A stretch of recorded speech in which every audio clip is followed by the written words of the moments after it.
Oke, selamat pagi adik-adik.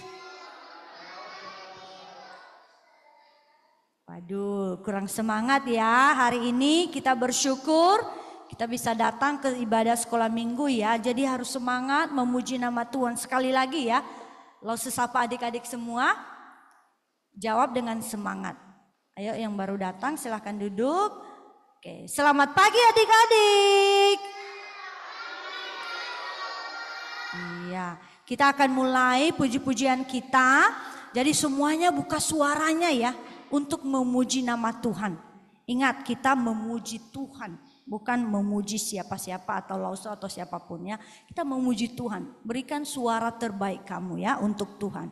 Sekarang kita mulai dengan Mars Sekolah Minggu.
Semuanya lipat tangan, tutup mata, tunduk kepala. Jangan ada yang buka mata lagi. Ayo sayang, semua tutup mata. Mari kita berdoa, ikuti Lause. Bapa di sorga, kami sungguh bersyukur untuk segala berkat Tuhan dalam kehidupan kami. Kami bersyukur untuk Tuhan Yesus yang telah mati bagi dosa-dosa kami dan menyelamatkan kami, membawa kami ke surga. Kami juga bersyukur untuk pimpinan, pertolongan Tuhan dalam kehidupan kami selama 1 minggu yang telah kami lalui. Dan di pagi hari ini kami datang untuk beribadah kepada Tuhan.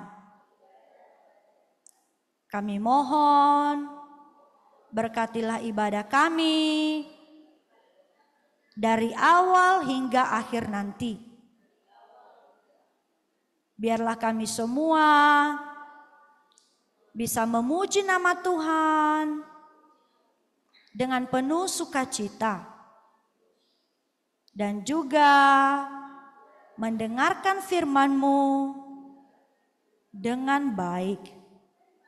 Kami serahkan ibadah kami ini ke dalam tangan Tuhan saja. Ampuni kami Tuhan dari segala dosa-dosa kami, agar kami boleh layak beribadah kepadamu. Di dalam nama Tuhan Yesus, kami telah berdoa dan mengucap syukur. Amin. Oke, kita lanjutkan ya puji-pujian kita. Nah, kita nyanyikan Bapak Abraham. Kita sudah nyanyikan ini beberapa minggu ya, jadi adik-adik semua udah tahu. Jadi langsung saja kita bangkit berdiri buat gerakannya. Boleh ya? Oke, semuanya bangkit berdiri.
Silakan duduk semuanya. Terima kasih. Kita akan belajar ya tentang Bapak Abraham. Mungkin ada beberapa kelas yang sudah belajar tentang Bapak Abraham.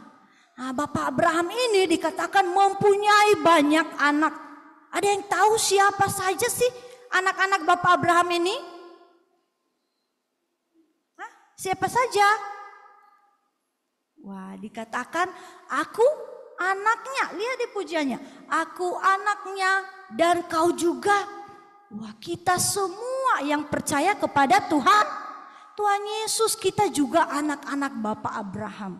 Dan bukan hanya kita, secara darah juga orang-orang Israel. Bangsa Israel itu keturunan dari Bapak Abraham. Mereka juga adalah anak-anak Abraham. Dan kita semua yang percaya kepada Tuhan Yesus di seluruh dunia, orang Kristen di seluruh dunia itu juga disebut anak-anak Abraham. Nah, jadi kita sama-sama percaya kepada Tuhan Yesus seperti Abraham percaya kepada Tuhan, kita juga percaya kepada Tuhan ya. Jadi kita ikutin teladan Bapak Abraham. Kita lanjutkan pujiannya, dosa tak boleh masuk. Nah, kita nyanyikan pujian ini sama-sama ya.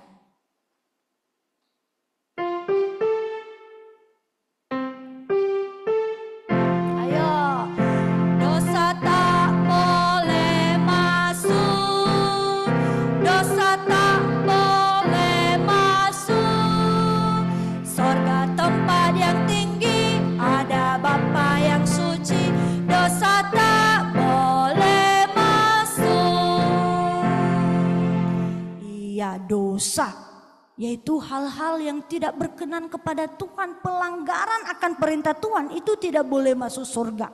Orang-orang yang melakukan hal-hal yang tidak baik, hal-hal yang jahat, itu semua tidak boleh masuk surga.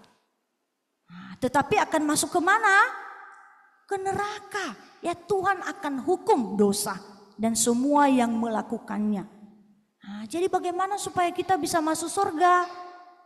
Dikatakan ada Bapa yang suci yang bisa mengampuni kita dari dosa-dosa kita. Dan dia telah mengutus, siapa yang sudah diutus oleh Bapa untuk menyelamatkan kita? Ada yang tahu? Siapa yang telah diutus? Siapa? Iya, Tuhan Yesus, benar sekali. Tuhan Yesus telah mati di atas kayu salib untuk menyelamatkan kita. Jadi kita boleh percaya kepada Tuhan Yesus supaya kita bisa ke surga ya, supaya kita bisa masuk ke dalam kerajaan surga ya. Kita nyanyikan sekali lagi lagunya, setelahnya kita lanjutkan pujian kita ya. Ayo. Dosa tak boleh masuk, dosa tak boleh masuk, surga tempat yang tinggi, ada Bapa yang suci, dosa tak boleh masuk. Nah, kita lanjutkan pujiannya, besar setiamu. Kita nyanyikan, buka suara semuanya.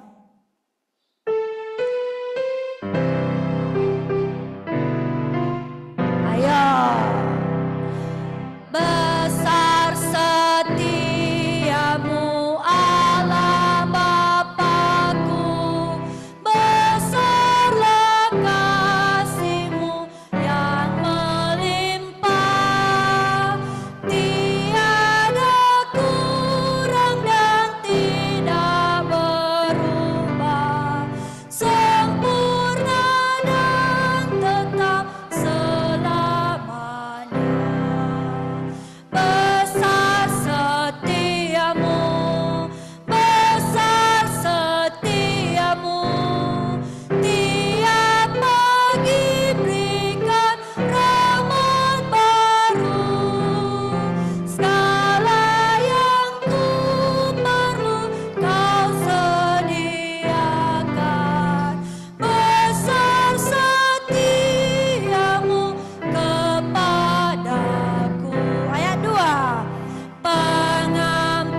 Ya, pujian ini mengajarkan bahwa Tuhan itu setianya itu bukan kecil.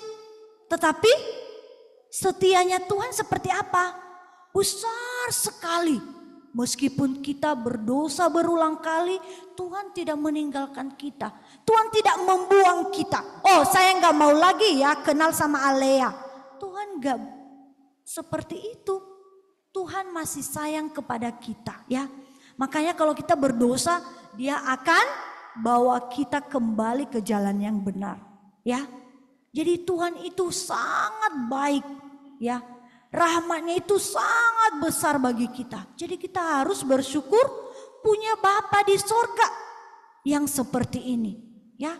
Yang tidak pernah membuang dan meninggalkan kita sekalipun kita melakukan dosa.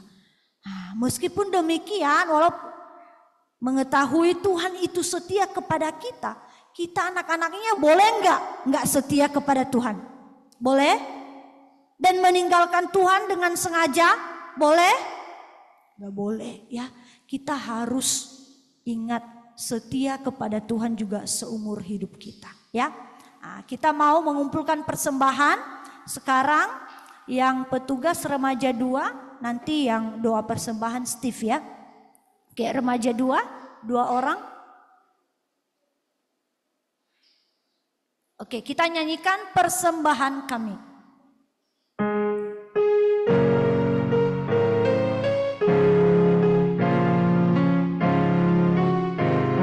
Ayo. Persembahan kami pada hari ini, kiranya Tuhan terimalah dengan senang hati. Sekali lagi, persembahan kami pada hari ini, kiranya Tuhan terimalah dengan senang hati. Sebelah kiri lausa, persembahan kami sebelah kiri pada hari ini. Suaranya, kiranya Tuhan terimalah dengan senang hati. Sebelah kanannya lausa,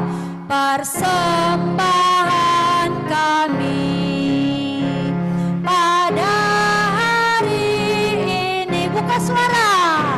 Kiranya Tuhan terimalah dengan senang hati. Kita minta Steve untuk pimpin kita di dalam doa ya.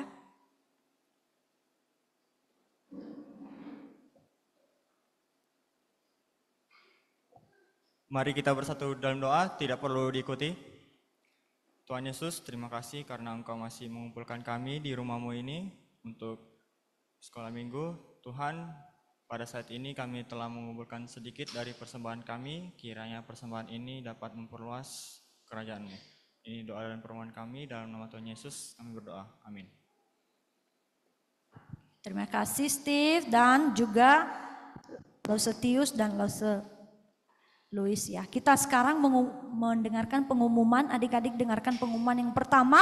Saat teduh anak sekolah minggu akan dilakukan setiap malam. Ya, jam berapa? Jam berapa? Jam 8 mulainya. Jadi hadirnya di Zoom sebelum jam 8, ya kan? Kalau Semega selalu hari Selasa ada yang terlambat, ya.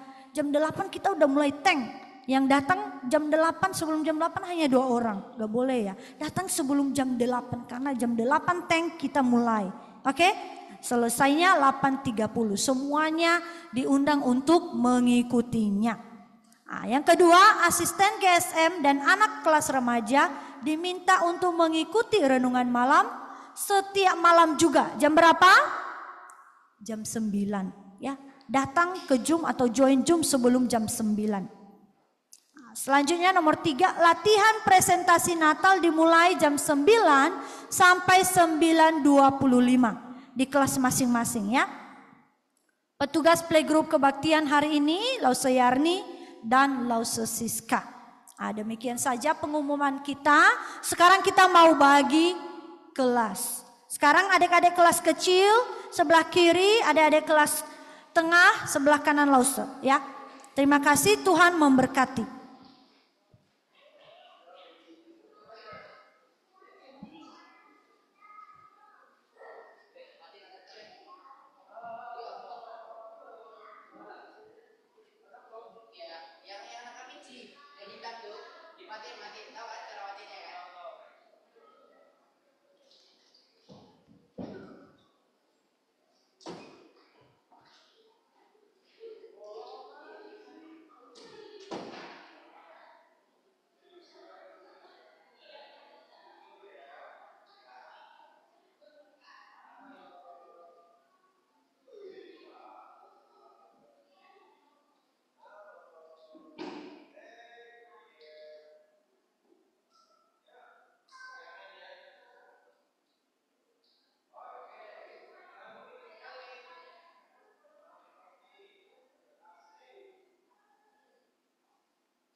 Kita akan lihat dulu ayat hafalan kita ya. Mazmur 1 ayat 5. Sama-sama kita baca. 1, 2, 3.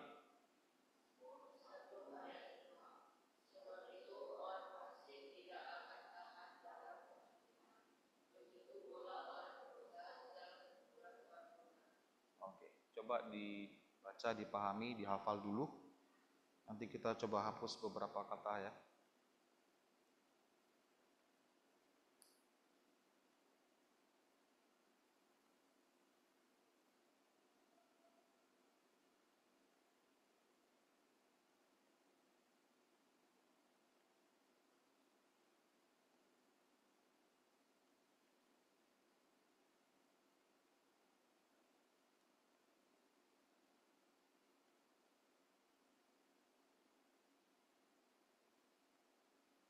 Satu menit lagi ya. Singkat saja ini.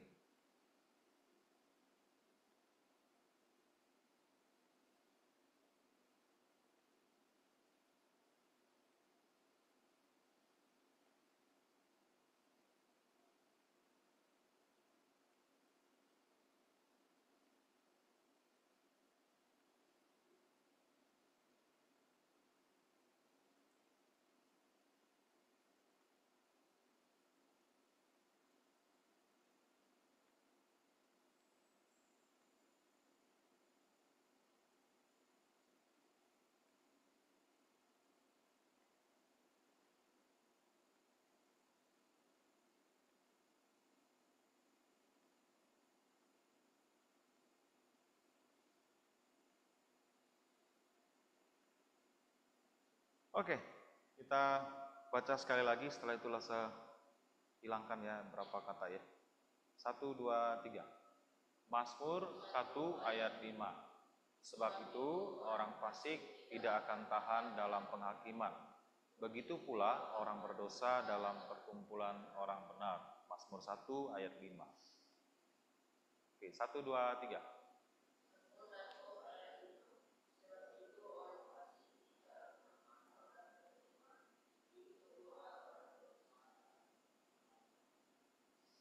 Oke, berikutnya.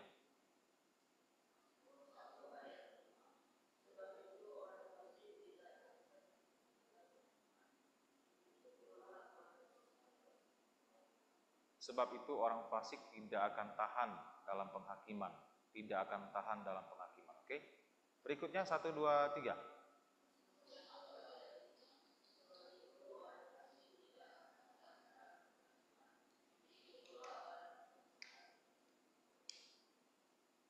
Oke.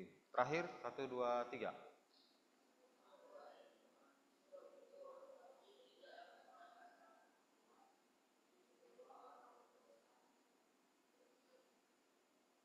Begitu pula orang berdosa dalam perkumpulan orang benar.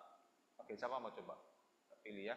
Saya pilih satu orang, setelah itu orang itu pilih yang teman yang lain ya, sebut namanya. Steve.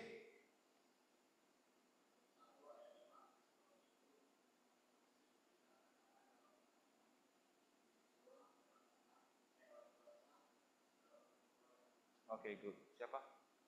Darren.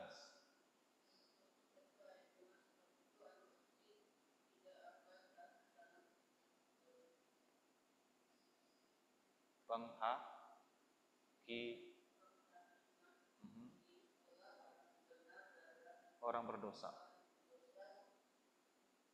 dalam. Sudah tahu ya berikutnya siapa nih? Silakan. Siapa? Cece. Oke, silakan.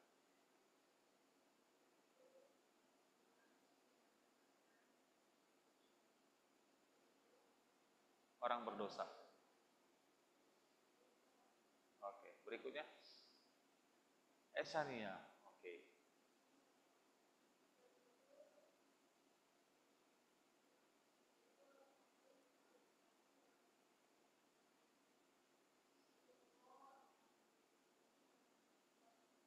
Oke, berikutnya silakan Arzil ya.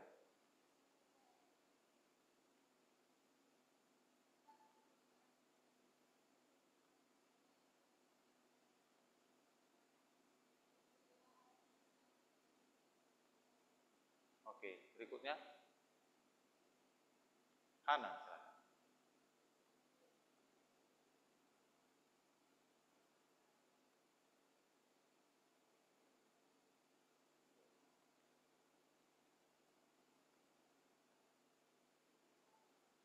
Oke, good. Berikutnya Joanna. Silakan Joanna.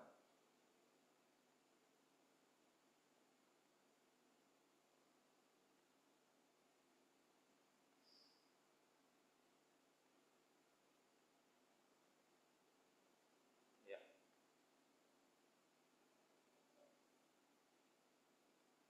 Dalam.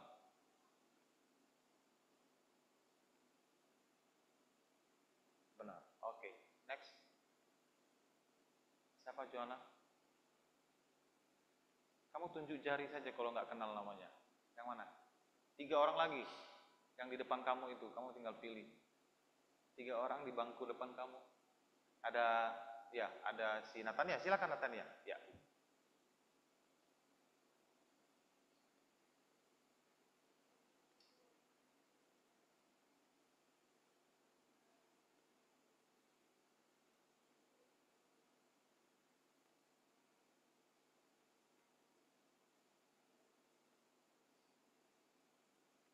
Oke, dalam perkumpulan orang benar. Berikutnya Yurif ya. Oke, silakan Yurif ya.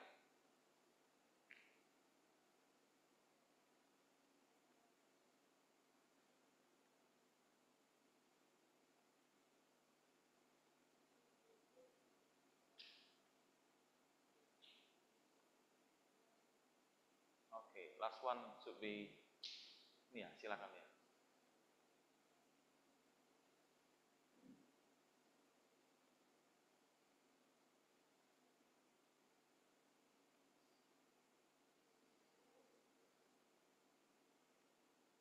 Oke, good. Sebab itu orang fasik tidak akan tahan dalam penghakiman. Nah, orang fasik ini adalah orang-orang yang tidak mengenal Tuhan, tidak percaya kepada Tuhan. Nanti dalam penghakiman di hadapan Tuhan mereka tidak akan bisa bertahan. Artinya mereka akan mengalami penyiksaan yang berat sekali, penderitaan yang sangat amat berat ya. Dan begitu pula orang berdosa dalam perkumpulan orang benar. Orang yang tidak mengenal Tuhan itu tidak bisa ya match, tidak bisa bergabung dengan orang benar. Karena mereka naturnya, hatinya selalu ingin berbuat jahat. Bagaimana bisa berkumpul dengan orang-orang benar? Demikian juga orang-orang benar tidak bisa tahan dalam perkumpulan orang-orang berdosa. Ya, kita sebagai orang benar, kalau kita di dalam kumpulan orang-orang yang tidak mengenal Tuhan, orang yang tak peduli dengan Tuhan, hati kita juga akan tersiksa ya, tinggal bersama-sama dengan orang-orang itu. Jadi biasanya yang sejenis akan berkumpul dengan yang sejenis. Orang fasik akan lebih cocok berkumpul dengan orang fasik. Demikian juga orang benar akan lebih bahagia berkumpul dengan orang yang benar, ya, orang yang hidup di jalan Tuhan. Oke, hari ini kita akan masuk ke dalam pelajaran yang ke-9. Judulnya adalah Allah menepati janjinya kepada Abraham. Kita baca sama-sama, 1, 2, 3. Kita coba lihat tujuan cerita hari ini, mengetahui bahwa Allah itu setia ya, menepati janjinya. Kalau Tuhan Allah sudah berjanji, dia pasti tepati. Tidak sama seperti kita manusia, sudah berjanji bisa saja tidak tepati ya. Yang kedua, percaya bahwa Allah akan menepati janjinya pada waktu dan caranya. Nah, ketika Tuhan menepati janjinya, itu akan ditepati sesuai dengan schedule-nya Tuhan. Ada jadwal, ada waktunya Tuhan, ketetapan Tuhan, kehendak Tuhan. Bukan maunya kita ya. Yang ketiga, memahami bahwa Kristus menyediakan segala kebutuhan kita akan keselamatan. Nah, Tuhan Yesus menyediakan keselamatan bagi setiap orang. Siapa saja yang ingin selamat, ketika datang kepada Tuhan Yesus, mereka akan diselamatkan. Tidak ada orang yang tidak akan diselamatkan kalau tidak percaya, tidak beriman kepada Tuhan Yesus. Nah, kebenaran Alkitabnya adalah Allah menepati janjinya memberikan seorang anak laki-laki kepada Abraham dan Sarah. Nah, pertama kita masuk bagian yang pertama dulu. Allah membuat perjanjian dengan Abraham. Nah, ketika Tuhan Allah membuat suatu perjanjian dengan Abraham, ada beberapa hal yang dia janjikan. Yang pertama, Tuhan berkata kepada Abraham, "Aku akan membuat engkau menjadi bangsa yang besar." Menjadi satu kumpulan bangsa yang amat besar jumlahnya. Ini berbicara tentang jumlah ya. Nah, pada waktu ini Abraham tidak punya keturunan. Kamu bisa bayangkan tidak? Allah, Tuhan berbicara kepada seorang manusia yang pada saat itu tak punya keturunan. Dan ketika Tuhan Allah berfirman kepada Abraham pada waktu ini, namanya masih belum berubah ya, Abram, dia berusia 75 tahun. Ingat ya, berapa usianya? 75 tahun ketika Allah menjanjikan bahwa dia akan menjadi bangsa yang besar, bahwa dia akan memiliki keturunan. Nanti kita lihat janji berikutnya ya.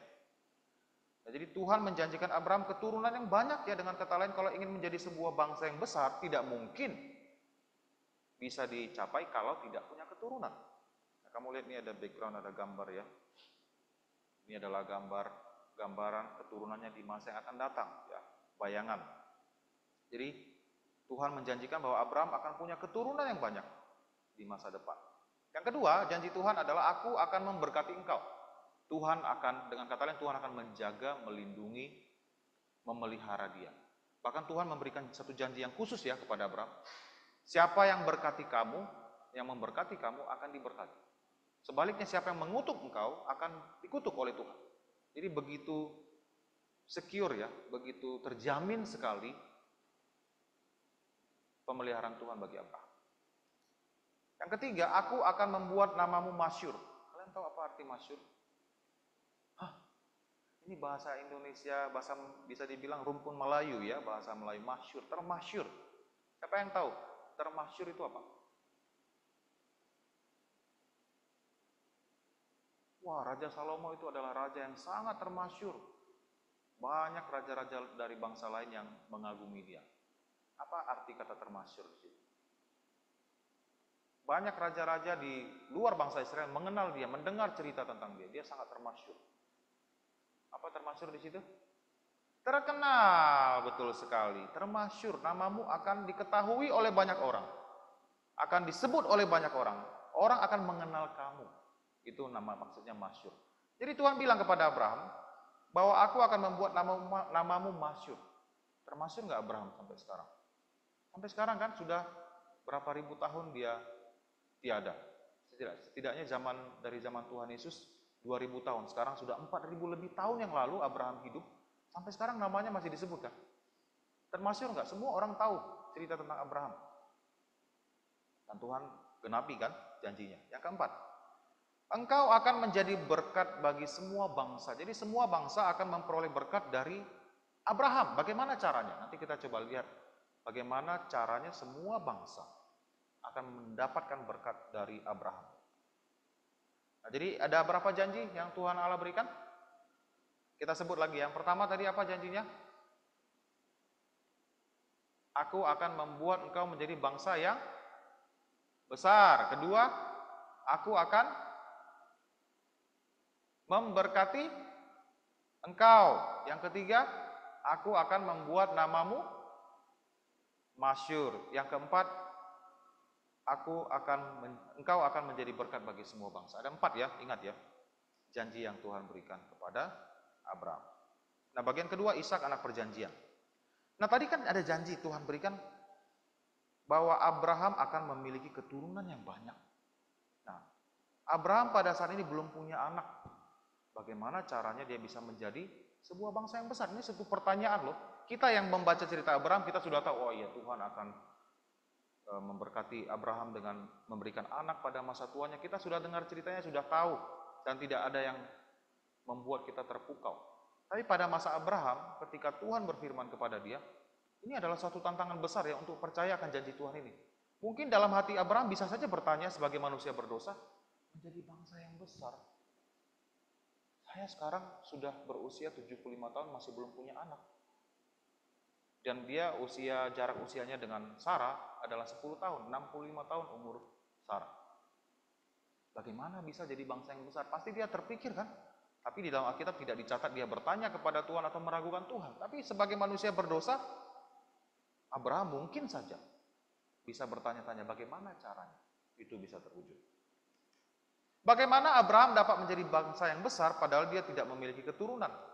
Bagaimana Abraham dapat menjadi masyhur kalau dia tidak memiliki keturunan? Kalau Abraham sampai tidak punya anak, lalu dia meninggal di usia tua bersama istrinya Sarah, ceritanya selesai, game over. Bagaimana orang bisa mengenang dia sementara dia sudah tidak punya garis keturunan yang bisa diceritakan? Setidaknya kan kalau dia punya keturunan, keturunannya akan ceritakan dulu kakek kamu bernama Abraham. Ishak bisa bercerita kepada Yakub dan Esau kan, kakek kamu Abraham. Lalu terus selanjutnya semua keturunannya bisa bercerita tentang nenek moyangnya. Tapi kalau tak punya keturunan tak bisa. Bagaimana bisa bercerita? Setidaknya harus punya keturunan. Lalu kemudian bagaimana Abraham dapat menjadi berkat bagi semua bangsa kalau dia tidak memiliki keturunan? Bagaimana caranya Abraham bisa jadi berkat? Seperti yang Tuhan janjikan kepadanya. Kalau dia tak punya keturunan. Karena nanti berkat itu adalah dalam bentuk keturunan Abraham. Bagaimana seluruh bangsa bisa mendapatkan berkat dari keturunannya. Sementara dia belum punya keturunan pada waktu ini. Lalu orang akan bertanya, apakah sungguh-sungguh Abraham diberkati Tuhan sementara dia tidak punya keturunan?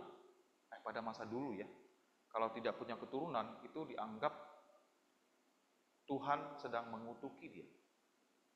Perempuan yang tidak punya anak pada masa perjanjian lama itu dianggap seorang perempuan yang dikutuk Allah. Tak punya anak.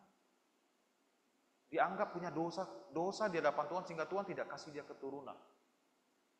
Sementara Tuhan bilang tadi janjinya adalah, aku akan memberkati engkau. Bagaimana caranya Abraham bisa yakin saya diberkati Tuhan, sementara saya tak punya anak.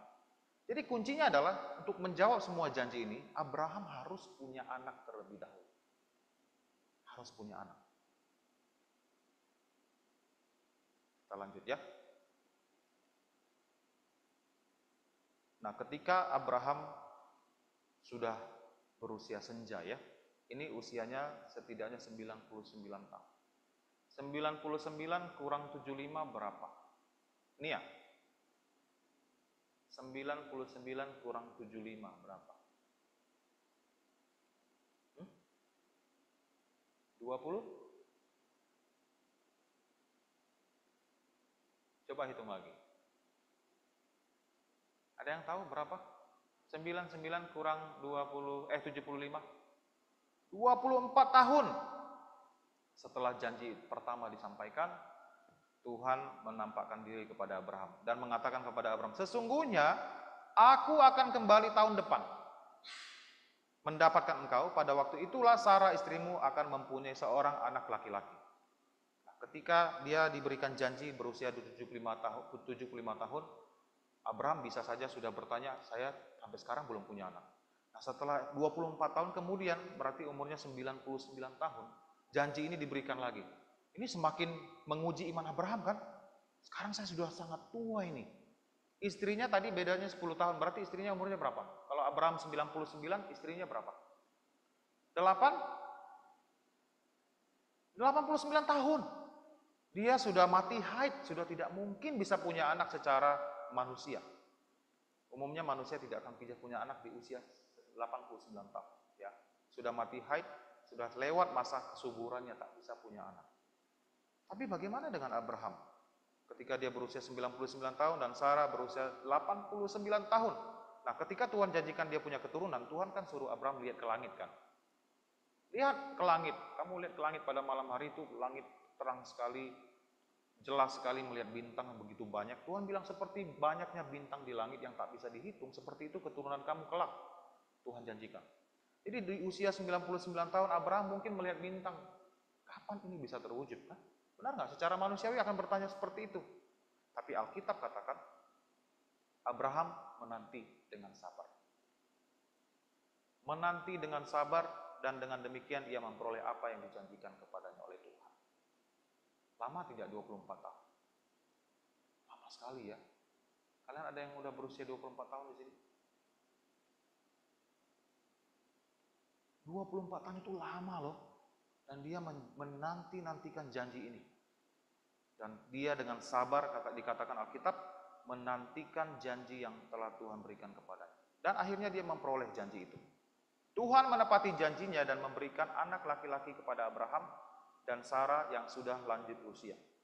Kamu bisa bayangkan tidak, seorang nenek menggendong bayi, bukan cucunya loh, tapi anak. Kalau orang lihat ada nenek-nenek, rambutnya sudah putih ya, lalu lagi gendong bayi. Umumnya orang akan tanya, cucunya ya, benar nggak? Benar? Ya kan, cucunya. Tapi pada waktu itu, pada waktu masa Sarah menggendong seorang bayi, itu bukan cucunya, anaknya. Orang pasti bertanya-tanya pada masa itu, bagaimana mungkin seorang yang sudah lanjut usia bisa punya anak? Zaman sekarang saja ya, dengan teknologi yang begitu canggih, ada istilah, ada sekarang kan proses untuk mendapatkan anak dengan cara sistem bayi tabung. Dengan kondisi usia Sarah seperti ini, dia tidak akan mungkin bisa punya anak dengan sel telur dari dirinya. Tak mungkin. Mustahil. Dengan teknologi secanggih zaman sekarang. Tapi di mata Tuhan tidak ada yang mustahil kan? Segalanya mungkin. Kalau Tuhan sudah ngomong, sudah berfirman, sudah bicara, pasti akan terwujud. Meskipun bagi kita itu sangat amat mustahil sekali. Dia punya anak. Rambut sudah putih, sudah tua, sudah usia senja dan punya anak, mereka sangat senang ya. Pastinya senang sekali dengan kehadiran Ishak. Jadi dikatakan Tuhan memperhatikan Sarah seperti yang difirmankannya dan Tuhan melakukan kepada Sarah seperti yang dijanjikan. Tuhan akan lakukan seperti yang dia janjikan. Apa yang dia bilang, apa yang dia katakan tidak akan pernah dia ingkari. Manusia mungkin bisa berjanji dan lupa dengan janjinya, tapi tidak dengan Tuhan. 24 tahun orang-orang mungkin berpikir janji kepada Abraham sudah Tuhan lupakan. Tapi Tuhan tidak pernah lupa. Waktunya Tuhan itu akan sampai dan dia akan genapi. Maka mengandunglah Sarah lalu ia melahirkan seorang anak laki-laki bagi Abraham pada masa tuanya.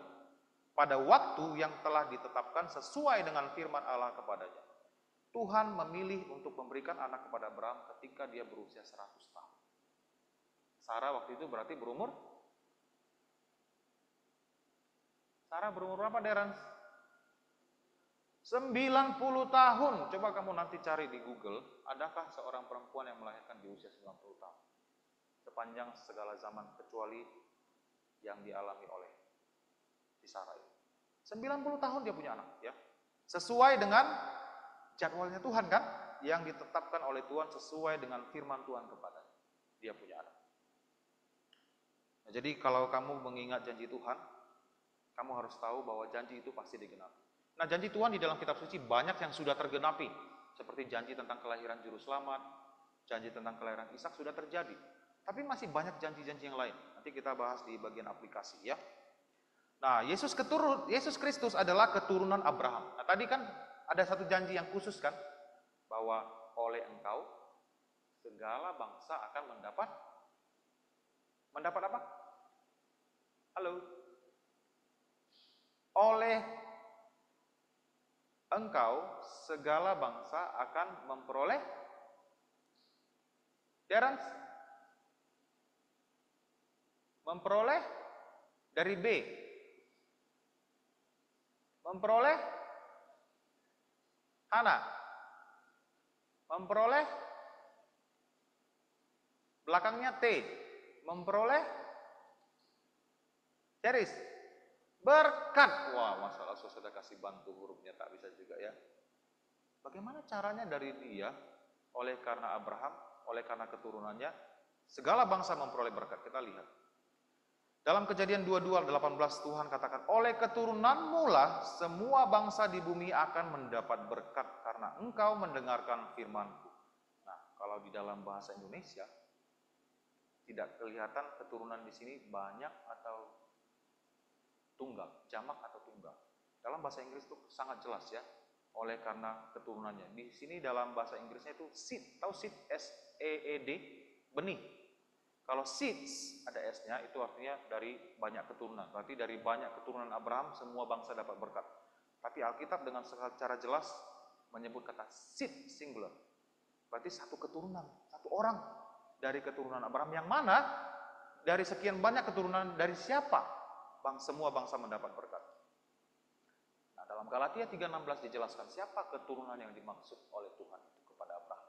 Adapun kepada Abraham diucapkan segala janji itu dan kepada keturunannya. Jadi janji diberikan kepada Abraham dan seluruh keturunannya diberkati Tuhan. Tidak dikatakan kepada keturunan-keturunannya. Jadi bukan banyak keturunan ya. Semua bangsa dapat berkat, tapi satu. Seolah-olah dimaksud banyak orang, tetapi hanya satu orang. Satu dari keturunan segitu banyak, dari sekian banyak keturunan Abraham, satu orang dari keturunan itu semua bangsa dapat berkat. Siapa dia? Dan kepada keturunanmu itu yaitu Kristus.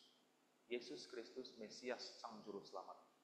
Jadi hanya melalui Yesus yang adalah keturunan dari Abraham. Kalau kamu baca silsilahnya di kitab Injil, silsilah Yesus adalah keturunan Abraham dari garis keturunan Yehuda.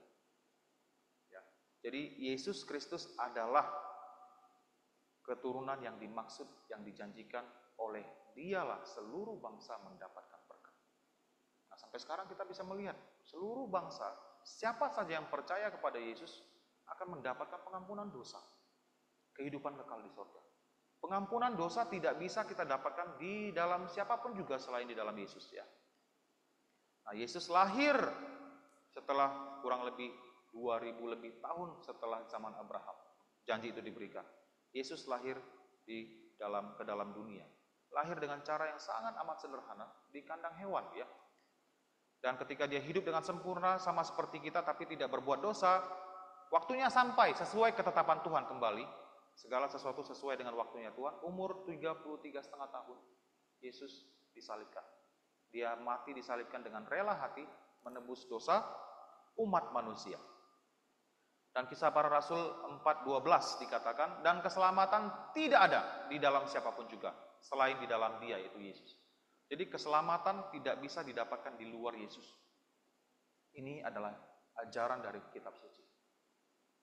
Tidak ada nama, sebab di bawah kolong langit, kamu lihat di bawah kolong langit, maksudnya di bumi ini, di muka bumi ini, tidak ada nama lain, tidak ada juru selamat lain, tidak ada orang lain selain Yesus yang bisa menyelamatkan manusia, yang diberikan kepada manusia, yang olehnya kita dapat diselamatkan.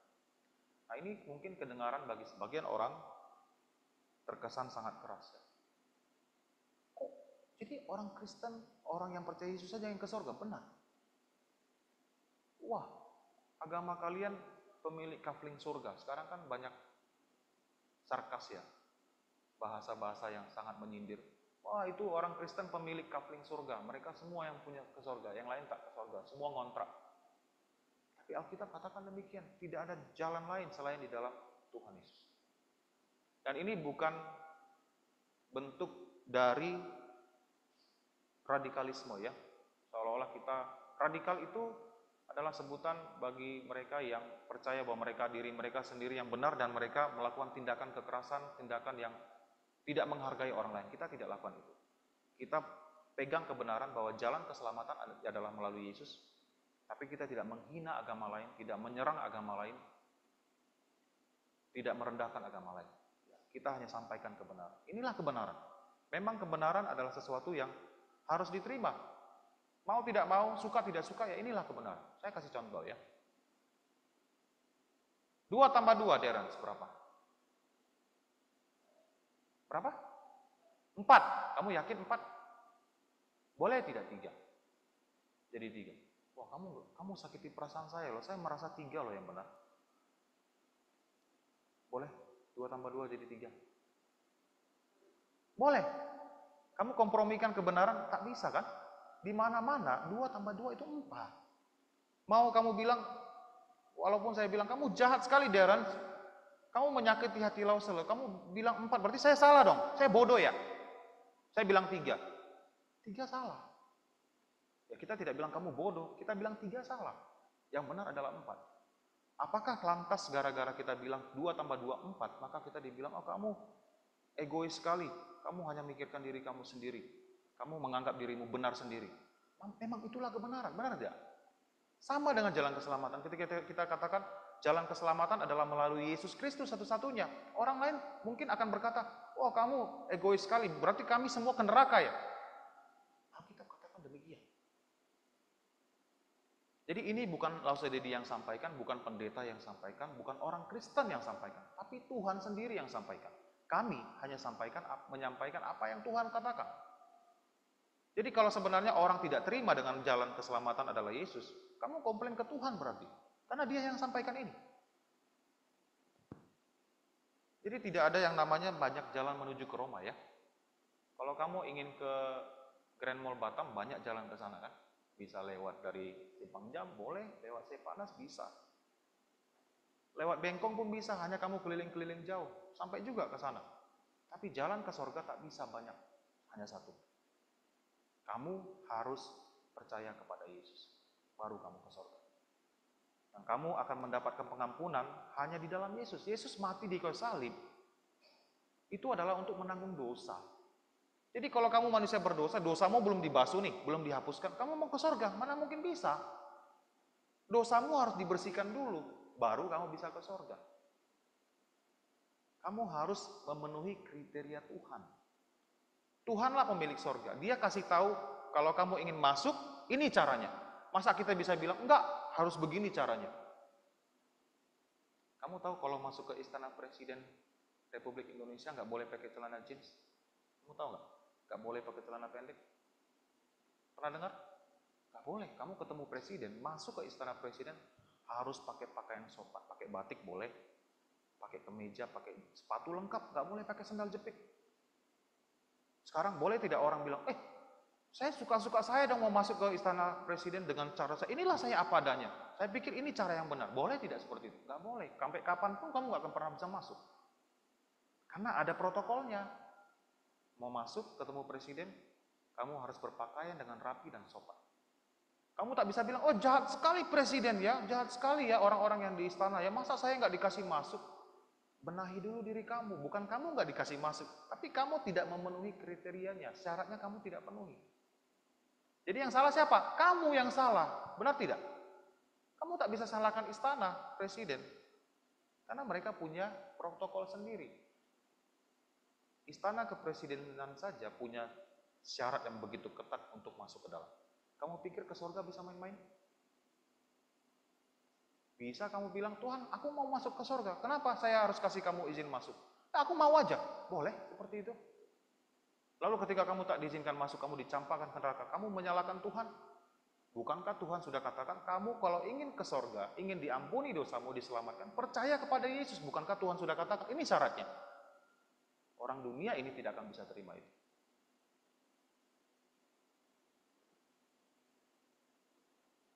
Banyak orang berpikir dengan cara berbuat baik, saya bisa ke sorga.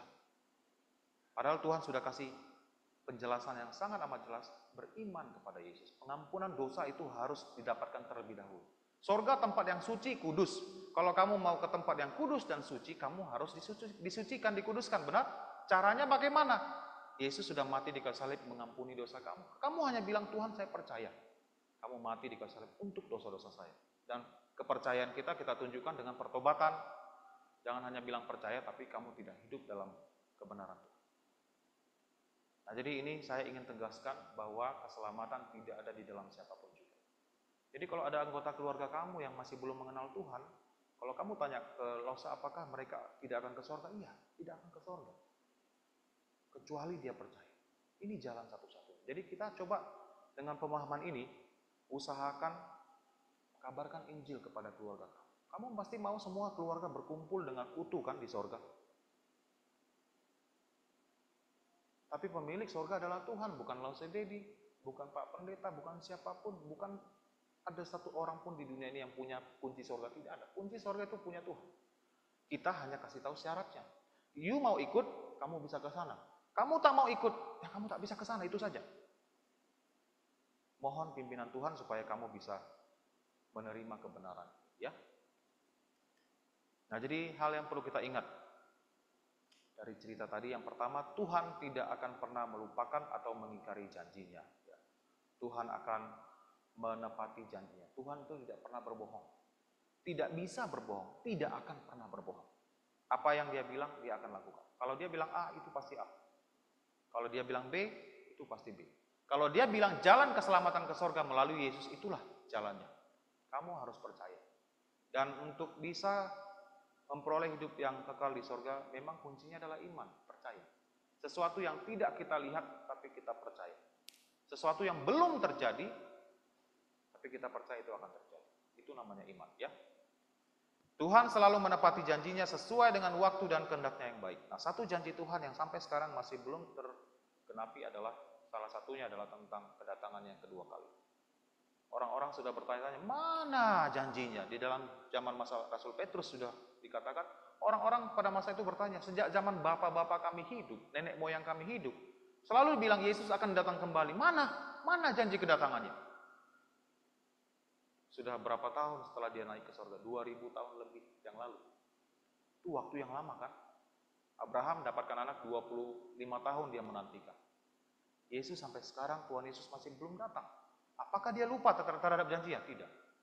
Kapan dia datang? Sesuai dengan schedule-nya Tuhan, waktunya ada. Dia pasti akan datang kembali. Sama seperti dia naik ke sorga, demikian juga dia akan turun dari sorga untuk menjemput semua orang percaya. Kapan waktunya? Saya tidak tahu. Apakah waktunya sudah dekat? Mungkin saja melihat tanda-tanda zaman yang begitu jelas, bagaimana Alkitab mengatakan bahwa akan ada deru perang di antara bangsa-bangsa, gempa bumi, penyakit yang langka, penyakit-penyakit yang sekarang muncul yang sama sekali belum pernah ada sebelumnya, COVID-19. Katanya lagi ada isu-isu nanti beberapa tahun ke depan akan muncul lagi satu virus baru yang membuat kita harus lockdown kembali. Sudah diprediksi, ya ada isu-isu seperti itu. Nah, ini semua adalah tanda-tanda akhir zaman. Dunia ini sudah tidak baik-baik saja. Dan dunia ini tidak akan pernah baik-baik saja. Sampai ketika Yesus datang kembali, menjadi raja, menetapkan kerajaannya 1000 tahun di muka bumi ini, semua akan damai. Selama itu tidak akan pernah damai. Kamu lihat Israel, selalu ada pemberitaan bagaimana dia akan diserang bangsa-bangsa lain, ya, yang mencoba ingin membumi hanguskan Israel, menghapus nama Israel. Israel adalah bangsa pilihan Tuhan.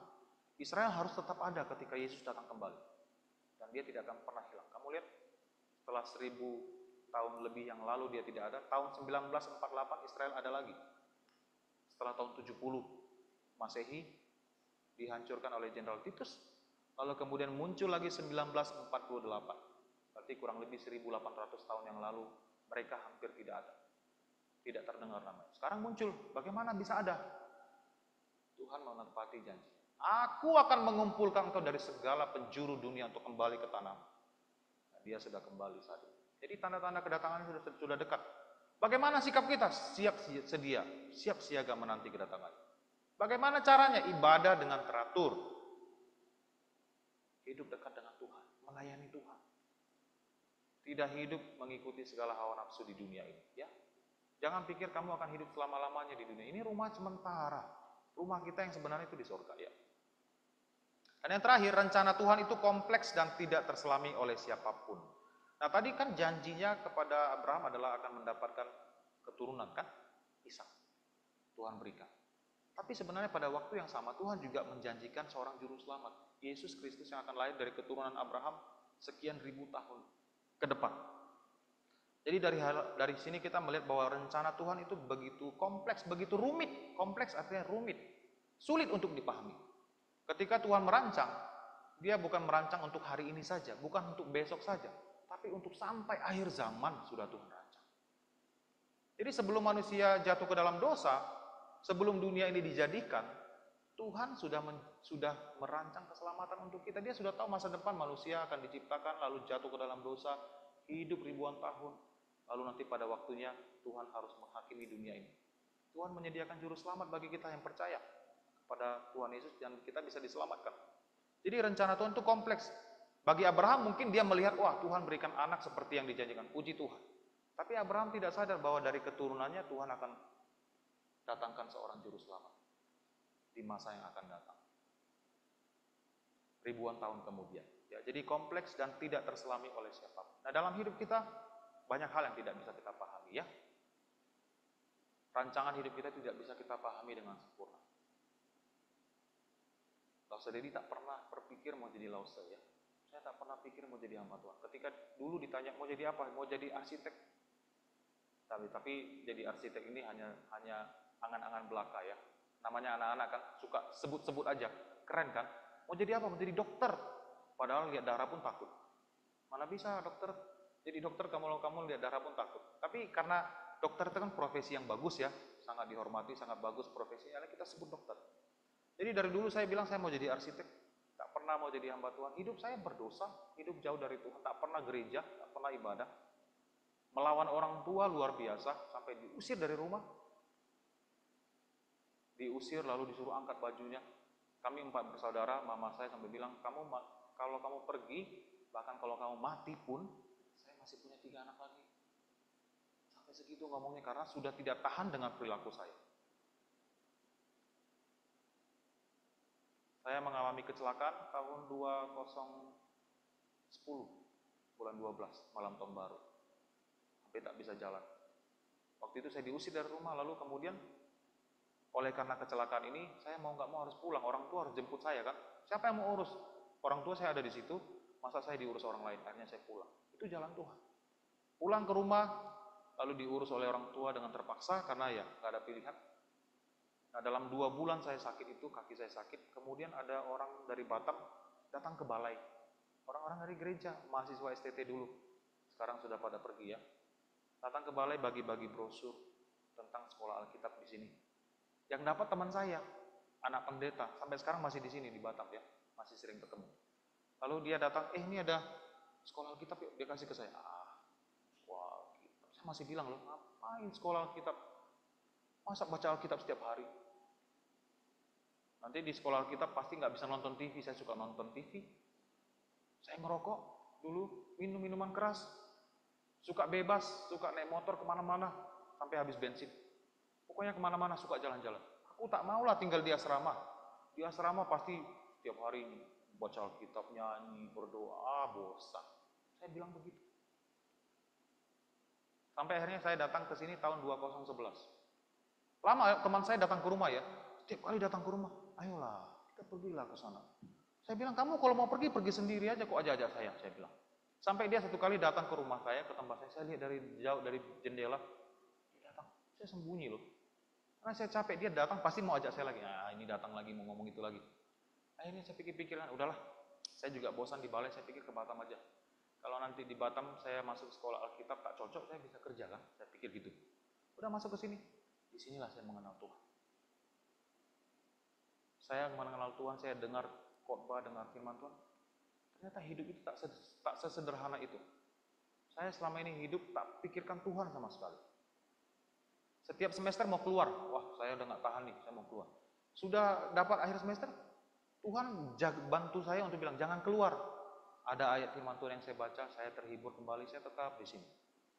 Lalu kemudian sekolah STT tiba-tiba ingin ditutup, ya pemerintah bilang bahwa sekolah kita tidak memenuhi syarat. Harus memenuhi syarat dulu, kalau tidak suruh tutup dan tidak bisa keluarkan ijazah. Teman saya semua, hampir semua keluar. Dari 45 mahasiswa waktu itu, sekitar 30 orang keluar. Kamu bayangkan 30 orang lebih keluar ketika dengar bahwa sekolah ini tak bisa kasih ijazah ya. Jadi kalau selesai sekolah hanya dapat surat pemberitahuan, oh ini sudah sekolah kita. Ijazahnya tak ada. Kalau tak ada ijazah, kamu tak bisa melamar kerja di luar. Mau jadi guru tak boleh, jadi PNS tak bisa. Kamu dianggap masih tamat SMA, tidak ada S1-nya. Itu maksudnya. Saya tetap stay di sini. Di situ kan waktunya sudah waktunya keluar kan. Kalau saya bilang sama orang tua, mak, saya keluar lah. Ini sekolah ini ternyata sekolahnya mau ditutup. Bisa kan saya buat alasan itu? Tapi entah kenapa saya nggak keluar loh. Hati saya bilang enggak, kamu harus stay di sini. Saya stay di sini loh. Saya stay di sini dengan pimpinan Tuhan, dengan beberapa Lause Maritus, Lause Jansel itu termasuk Lause Yarni, Lause Dewi, Lause Derma semua, Lause Selvi juga bagian dari mahasiswa dari sekian banyak yang pilih tetap tinggal. Sampai akhirnya ada tawaran dari FEBC, Java Eastern Bible College dari Singapura bilang, itu mahasiswa yang tinggal di sini mau nggak sekolah di Singapura? Wah, saya dengar itu, saya pikir saya mau belajar, saya pergi. Dan selesai dan sekarang kembali ke gereja melayani. Jadi kalau saya lihat hidup saya bagaimana Tuhan atur ya, itu begitu kompleks, begitu rumit. Sampailah saya ada di sini sekarang. Kalau saya mungkin bisa lihat masa depan 10-20 tahun yang lalu, saya lihat diri saya seperti ini, saya mungkin tak habis pikir kok bisa ya sampai ke sini. Rancangan Tuhan begitu kompleks. Dalam hidup kamu juga begitu. Apa yang kamu alami sekarang, kamu tak bisa ngerti, tidak akan mengerti kenapa saya bisa begini. Tapi nanti ke depan, kalau kamu betul-betul adalah anak Tuhan, kamu akan lihat ke belakang, oh ini rupanya rancangannya, supaya saya bisa jadi seperti ini. Dulu saya di waktu SMP main gitar ya, latihan gitar sendiri. Saya tak pikir itu akan berguna untuk pelayanan loh. Nah sampai di Batam, sekarang kalau Lause Rukia lagi pergi keluar daerah, keluar kota, main gitar, saya bisa main gitar itu karena latihan dulu. Dan yang saya tak sangka-sangka bahwa itu bisa dipakai untuk pelayanan. Rancangan Tuhan begitu kompleks. Jadi sekarang kalau kamu mengalami apapun dalam hidup kamu, selalu ingat, ini pasti ada gunanya ke depan hari. Pasti ada maksud tujuan Tuhan di masa depan. Hanya saya sekarang belum tahu apa maksudnya. Dan kamu berdoa supaya Tuhan bantu kamu terima apapun situasi dan kondisi kamu. Ya, jadi rancangan Tuhan itu begitu kompleks dan tidak terselami oleh siapapun, tetapi bagi orang percaya, semua rancangan itu pasti baik. Akhirnya pasti baik. Kecelakaan yang saya alami itu baik. Kenapa? Karena itu buat saya kembali ke rumah. Dan karena saya balik ke rumah, teman saya datang ke rumah saya dan kasih brosur itu. Kalau saya nggak pulang ke rumah, teman saya nggak bisa cari saya kemana. Jadi kamu lihat, kecelakaan itu buat saya jadi lebih baik. Saya bisa pulang ke rumah. Nah demikian saja firman Tuhan pada pagi hari ini, kita berdoa ya. Bapa di sorga, kami bersyukur untuk firman-Mu, bagaimana Engkau adalah Allah yang selalu menepati janji yang telah Engkau berikan kepada kami. Bantulah kami untuk selalu percaya akan janji-janji Tuhan yang ada dalam kitab suci, baik yang sudah tergenapi maupun yang masih belum tergenapi, agar kami selalu menantikan janji Tuhan dengan sabar dan selalu hidup mendekatkan diri kepadamu. Dan kami juga berdoa apabila saat ini kami sedang mengalami pergumulan dalam hidup kami, ingatkan kami selalu bahwa dalam hidup kami Tuhan merancang segala sesuatu dengan begitu baik. Hanya saat ini kami tidak bisa paham, tidak bisa mengerti. Jadi bantulah kami untuk menerima apapun kehendak Tuhan dalam kehidupan kami. Bapa berkati kami dalam sesi latihan kami setelah cerita ini. Dalam nama Tuhan Yesus kami berdoa. Amin.